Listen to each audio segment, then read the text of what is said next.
Você sabia que muito provavelmente você já tratou um exame achando que estava tratando o paciente? Isso é uma rotina muito grande dentro da clínica médica veterinária, principalmente dentro da farmacologia e da terapêutica clínica. Isso incide num problema muito grave, que são os excessos de prescrições, muitas vezes desnecessárias. Eu vou trazer alguns casos aqui hoje que muito provavelmente vocês já passaram na rotina, quem está no plantão, num estágio, dentro do consultório, provavelmente já fez ou já viu algo parecido, que é exatamente o uso de medicamentos que não tinham necessidade naquele momento.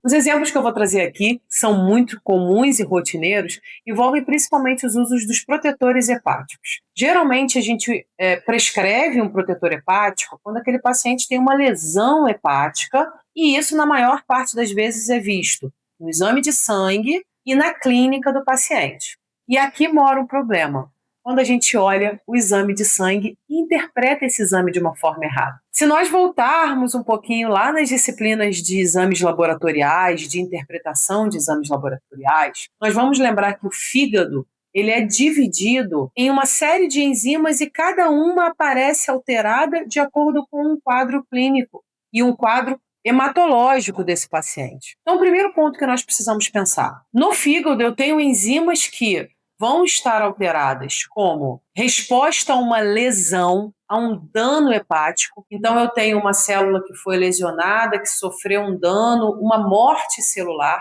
E aí, nesse caso, eu tenho um extravasamento, principalmente da ALT e da AST, que são aquelas enzimas presentes dentro daquele hepatócito que vão estar em aumento na corrente sanguínea, uma vez que aquele hepatócito é rompido, é destruído porque ele foi lesionado. Isso são enzimas de lesão. Elas me mostram oficialmente que aquele fígado sofreu uma agressão, sofreu um dano. E eu tenho enzimas que são as enzimas de indução. E aqui, principalmente, a fosfatase alcalina se altera demais. O que é uma enzima de indução? É uma enzima que vai aparecer para mim elevado na corrente sanguínea no momento em que esse fígado ele é estimulado a trabalhar mais. O metabolismo hepático ele está um pouco mais sendo mais exigido. Nesse excesso de trabalho hepático, a fosfatase alcalina se apresenta aumentada. E aí vem uma grande questão. Todas as vezes que meu paciente tem uma fosfatase alcalina aumentada, eu preciso tratar esse fígado. Eu devo fazer a prescrição de um protetor hepático? Eu vou trazer 3 casos aqui que muito possivelmente vocês já viram ou até mesmo vocês já cometeram esse erro, digamos assim, e que são casos de muita rotina dentro da clínica médica veterinária. Um deles, e o primeiro, faz parte da minha rotina constante. Muitos aqui sabem, hoje eu sou oncologista, eu atendo exclusivamente a parte de oncologia clínica em cães e gatos. Essa semana eu atendi uma paciente que o quadro se repete em vários outros pacientes semelhantes. Ela é uma paciente oncológica, ela já fez uma nefrectomia por um carcinoma renal, fez o procedimento quimioterápico e hoje ela é uma paciente com metástase pulmonar, também em quimioterapia para essas metástases pulmonares. Qual a situação dela? Clinicamente ela está muito bem. Ela passa sim pelo procedimento quimioterápico e ela é uma paciente oncológica, mas que ela não tem nenhuma característica clínica grave. E ela esteve numa clínica, o colega veterinário fez um exame de sangue, dentro desse exame de sangue foi solicitada a fosfatase alcalina e, para minha surpresa, ela retornou ao consultório muito triste, os responsáveis, porque eles precisariam parar a quimioterapia porque ela estava fazendo uma insuficiência hepática em função da quimioterapia. Aquilo me causou um pouco de estranheza, eu pedi para verificar os exames e o que eu tinha naquele exame? Nenhuma alteração em nenhum outro parâmetro que não fosse uma fosfatase alcalina por volta ali de 600. Se a gente voltar e lembrar um pouquinho dos limites, né, da fosfatase alcalina, a maior parte dos laboratórios, dependendo da região que você está, eles trabalham ali entre 150 e 160 como limite máximo para FA, para fosfatase alcalina. E sim, pacientes oncológicos muito provavelmente vão extrapolar isso. A gente precisa entender que o paciente oncológico, ele não é um tumor uma massa localizada em alguma parte do corpo. Ele é um paciente que está o tempo inteiro liberando mediadores inflamatórios, liberando citocinas, possivelmente fazendo tratamentos quimioterápicos, tomando outras medicações. Esse é um paciente, pessoal, que o fígado dele está sendo constantemente submetido a um metabolismo mais exagerado, a um trabalho mais exagerado. No momento que eu faço uma quimioterapia, eu estou submetendo esse fígado a um metabolismo daquele fármaco. No momento que eu tenho um paciente em metástase, eu tenho mediadores inflamatórios que podem estar também agindo e possivelmente acelerando um pouco do metabolismo e da função desse fígado. Então, muito provavelmente, esse paciente vai apresentar o aumento da fosfatase alcalina. Será que ele verdadeiramente precisa parar a quimioterapia, parar um procedimento que está controlando uma metástase hepática e iniciar o tratamento de um protetor hepático somente por causa daquela fosfatase, uma vez que ele não apresenta absolutamente nenhuma outra alteração clínica ou nenhuma outra lesão hematológica? Fica uma pergunta aqui. E aí, já respondendo essa pergunta, vem um outro fator. Para quem trabalha e atua muito na área de oncologia, a gente sabe que a gente precisa ter muito cuidado com o uso dos protetores hepáticos. Não são todos os fármacos que são entendidos como protetores hepáticos ou suplementos, bases aminoácidas, que podem ser utilizados em pacientes oncológicos. Muitos desses fármacos podem piorar a condução do paciente, podem piorar a proliferação e o aumento de células neoplásicas. Então a gente precisa ter muito cuidado com relação a isso. Um outro caso muito comum, e que na minha época lá de clínica, não só de oncologista, também era visto com muita frequência, era a utilização de protetores hepáticos em pacientes jovens e geralmente pacientes caninos de raças grandes e gigantes. Esse é um outro quadro muito clássico. Aquele paciente de uma raça gigante, um dog alemão, um dog de Bordeaux, um Fila, um labrador, o golden, o pastor alemão. Ele passou ali naquela fase da rotina pediátrica, onde ele fez todo o protocolo vacinal, e quando ele está ali naqueles 5, 6, 7 meses, até 12, 13 meses, ele está num momento de explosão de crescimento ósseo. Ele cresce muito rápido. E aí, eventualmente, é feito um exame de sangue e, eventualmente, ele apresenta um aumento da fosfatase alcalina. Novamente, as prescrições dos protetores hepáticos aqui não necessariamente estão corretas. Por quê? Porque esse aumento da fosfatase alcalina não necessariamente é uma lesão hepática. Ele pode estar vindo apenas de um fator fisiológico que a gente precisa lembrar. A fosfatase alcalina, ela não é uma enzima exclusiva do fígado. Ela tem isoenzimas. E uma dessas isoenzimas é uma isoenzima óssea. O que a gente já sabe? O paciente em fase de crescimento, de desenvolvimento ósseo, ele tem uma atividade osteoblástica muito intensa. Os osteoblastos são aquelas células que vão compor, que vão formar aquela estrutura óssea. Um paciente, por exemplo, um Fila, que sai ali dos seus 3, 4, 5 quilos e atinge quase 20, 25 quilos em 2, 3 meses, ele tem uma curva de crescimento muito rápida. Por quê? Porque ele tem uma atividade osteoblástica muito intensa. O que a gente precisa lembrar? Os osteoblastos, em atividades intensas, podem induzir as isoenzimas ósseas, consequentemente, o aumento da produção da fosfatase alcalina.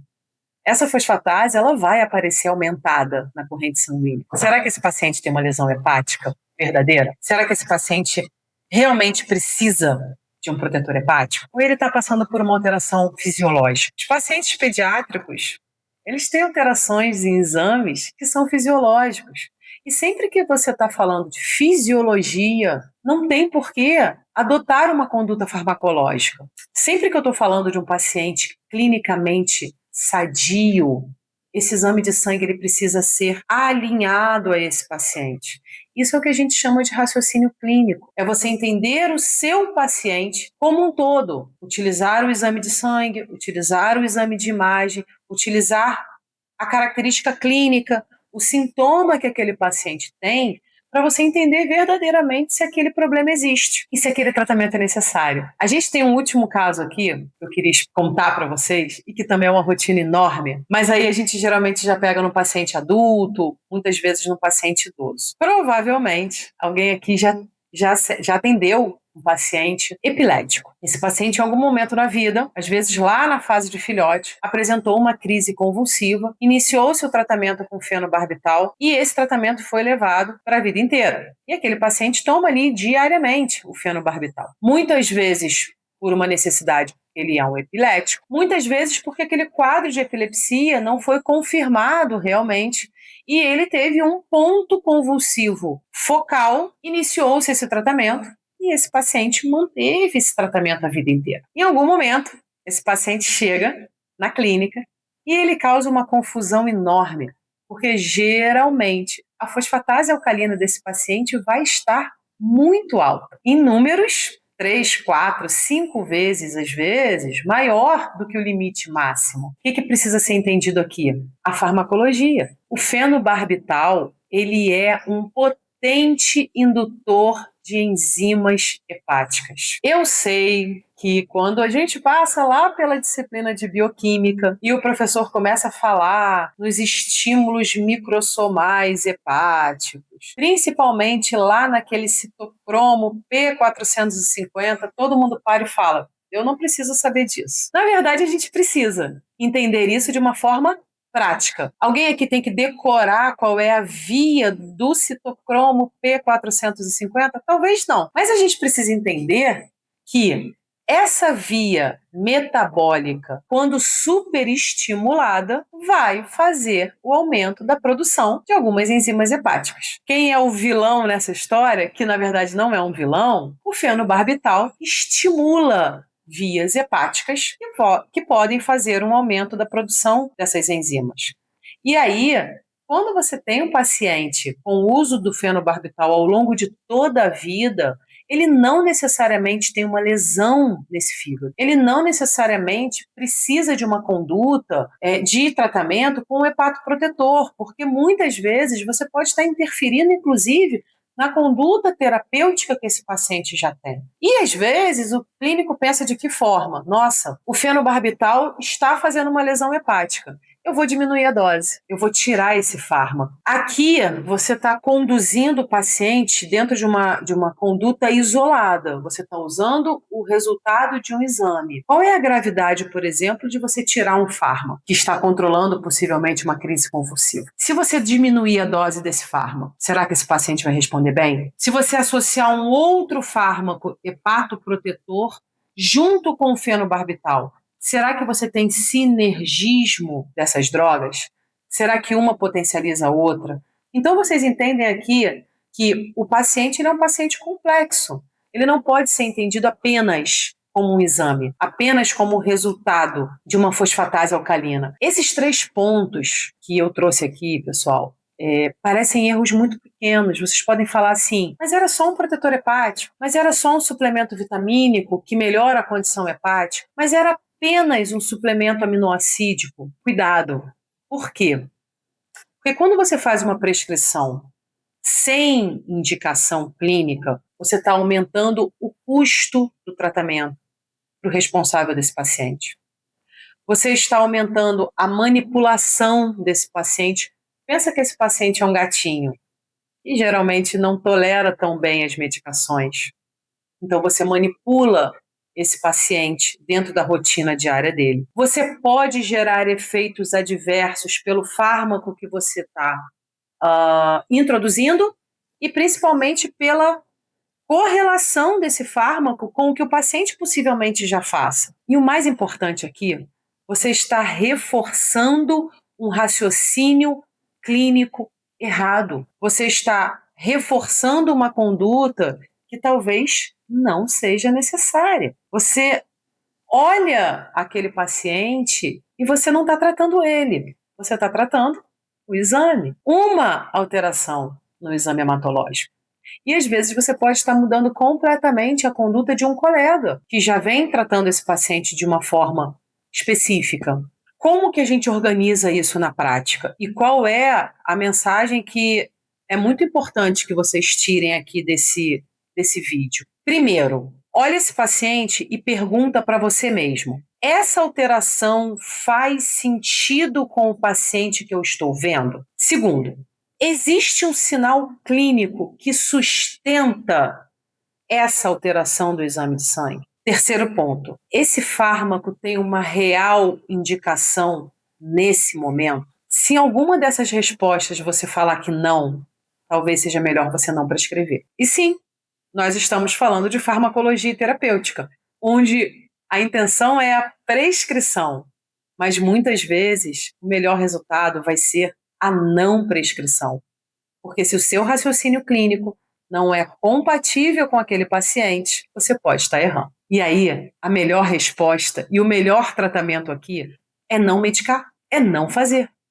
E isso exige muito mais critério do que simplesmente prescrever um receituário, utilizar um medicamento por um determinado tempo nesse paciente. Isso é muito complexo, mas uma coisa que, se você puder levar desse caso, leve só uma frase: nem toda alteração é doença, nem toda alteração hematológica, nem toda alteração no exame de imagem, nem toda alteração que às vezes o responsável relata para a gente e nós não confirmamos é uma doença. Cada decisão de prescrição precisa ser justificada. Você precisa ter uma conduta correta para prescrever para esse paciente, ok? Se por acaso esse vídeo fez sentido para você, comenta aqui para mim, deixa o que você achou. Se puder falar que alguma vez você já fez isso, tudo bem. Todo mundo já fez isso. Possivelmente eu já tenha feito isso no momento que eu comecei a trabalhar como médica veterinária. Ou talvez, se você tiver algum colega que pode estar passando por uma situação semelhante a essa, compartilhe esse vídeo com ele também. A intenção aqui é que a gente consiga, na prática, adotar uma farmacologia e uma terapêutica clínica verdadeiramente aplicada e correta para o nosso paciente.